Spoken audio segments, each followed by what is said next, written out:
Hello everyone, Vegan Mark here. If you look at some of the videos that I've done recently, you'll find that I've been wearing the same shirt for a sequence of my videos, and that's the reason for that is because I didn't change my shirt for about a week. So you know what I'm sort of the habits that I get into. That's just an idea of how often I change my clothes. But apart from that, I want to address a topic which I thought was quite interesting, and I just made up a word. It's micromanagement, and I'm going to talk about micromanagement and what that is. So this is a difficult haul because I realize that I'm getting more of an audience now on YouTube, and I'm getting pretty excited about the fact that I have 54 subscribers now, and people are starting to watch my videos and see how interesting they are. So I have a duty and an obligation to make my videos more interesting, I guess, and not get too nervous. And people shut me out when I say something really stupid, which is unfortunate, but it's just the way of the world. And so what is micromanagement? Micromanagement is dealing with those little things in our life, that are adjusting little things in our life to make ourselves more popular or presentable to others. That's one way of defining it, but there are other ways of defining it as well. You might say that micromanagement is a form of marketing. It's a form of learning out. It's a form of addressing self-help needs. So, for example, whenever we open up a self-help book, like I'll just get one. Hang on a second.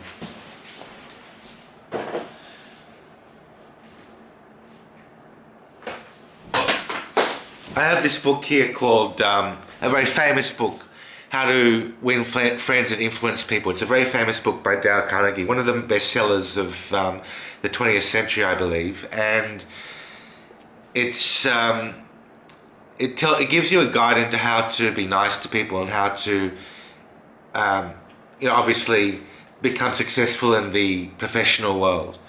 And I think this really has bamboozled me over many years, because as a kid I never grew up learning these things. My parents never grew me up to be someone who was really savvy about how to be a good people person. I was always like somewhat of an outsider, a recluse, whatever you want to call it, someone who didn't know how to deal with other people.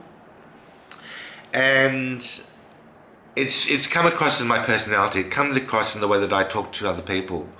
And I think that one of the themes that I've learned very strongly is that it's our childhood is inseparable from the person that we really are in adulthood. And a lot of people argue against this and say, oh, no, the way parents brought you up has nothing to do with how you are as an adult. I think that's completely untrue. I think that adults always have the child within them. The inner child within them is represented. So before you switch off and change videos, let me try and make my point clearer. Micromanagement is dealing with those little twerks and tweaks and learning little things and changing the world as we know it to improve the situation. And one of my big mentors has been Seth Godin. I've only read one of his books, but he's made a big impression on me. One of the things that he said in marketing is that it's not important as to attracting the most followers that you possibly can, but to attract a small amount of followers with the greatest of intent.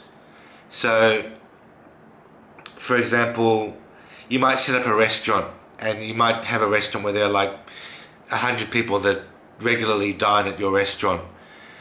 But for those 100 people, your restaurant could be the most important thing in the world to them. But for the rest of the world, it could mean absolutely nothing, and they don't care at all about what you do. So I think finding it, like they say, finding a niche is important, which is the way that I would phrase it in some ways, but that may not be a very appropriate way of phrasing it. Which brings me to the question of being the poet as well. When you are a poet, it means that you choose the best words in the best order for other people, to express yourself to other people. Say, for example, the words that you choose to say at any particular moment determine your personality, and you can't say everything at any stage to everybody at any particular time. So you have to choose what words you want to say, and this determines your personality. So yeah, just give me a moment. I'm just going to get something.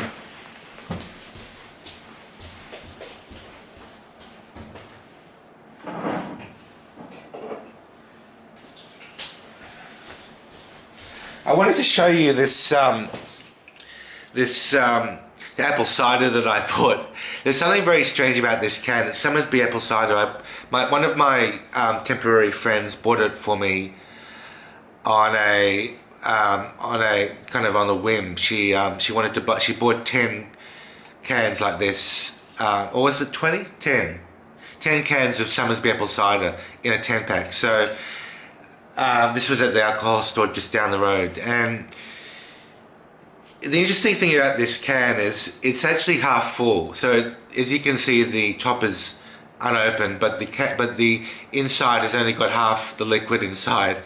So I just thought that I'd show you that kind of interesting, kind of quirky thing that has been in my pantry for quite a long time. So yeah, I'm just trying to get myself together in this video. Micromanagement is an interesting topic because it teaches you that you can make small adjustments to make big progress. Another way of putting it is, as I said, self-help. If you twerk the little things that help that you need to gain happiness or to achieve a small amount of lasting and permanent happiness, you can get by. And this is the thing that makes us like and dislike particular people. The choices of words that people make, the choices of decisions that people make, decides whether we like the person or not. It can be very, very small things. Like it can be the fact that I'm kind of rubbing my nose, or I have my head slightly tilted the wrong way or something, will determine how many people actually watch this video to the end. So if you watch this video to the end, I'm going to give you an incentive to watch this video to the end. If you watch all the way through and don't skip to the end, I might tell you something very, very interesting, or I might not, you know, that sort of thing. But at some stage in this video, I have to do something interesting enough to keep the audience going. So I'm very self-aware of that. I'm very aware that if I don't say something interesting and I act out of my human proportions, I will lose half or most of my audience by the time this video is ended. So this video has been going for 7.5 minutes.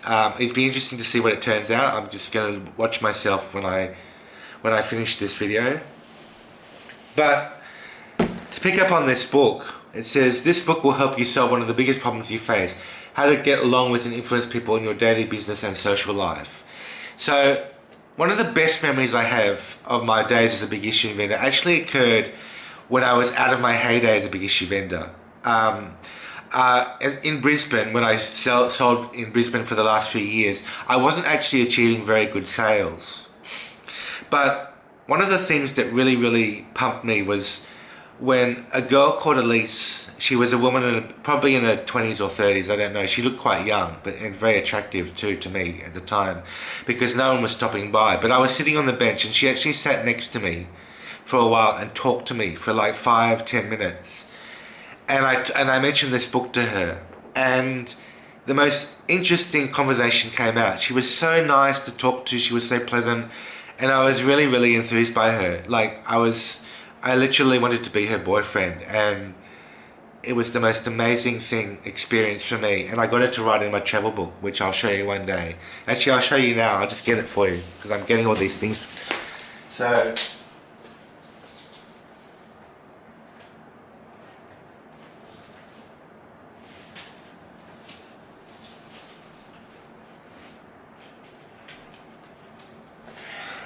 okay, I'll be honest with you. I actually can't find the book because it's somewhere lost in my collection of things. But I have this one instead. So I can't show the message, but it has all my writings and stuff, as you can see. A lot of my writings on things the things that have come into my mind. Being a mental health patient is not an easy task, and not an easy life at all. I want to tell you that being a mental health patient is one of the worst things, and the way that we see ourselves as mentally ill stigmatizes our existence and makes us feel really, really bad. But and the idea that mental health is so harrowing on you, they always make you believe that you can't think certain things, you're not allowed to think certain things, if you think certain things, you're mentally ill. All of this stuff is very stigmatizing, and and it creates a very bad culture. So what I want to do is create a positive culture. I want to encourage people to think happily, and as Mark Manson, one of my other favorite authors, has said, to not give a fuck about the things that don't matter. Give a fuck about the things that really matter, and work on the things that are important in your life. So yeah, micromanagement is a big skill, and I'm gonna make that my new buzzword, because I think it's very important to create a culture of good influence and happiness for other people, and that's my intention for you. So I wish you luck and wish you happiness and joy in life, and I will see you next time. That's my smile for today. I don't smile very often, but I try my best. So yeah.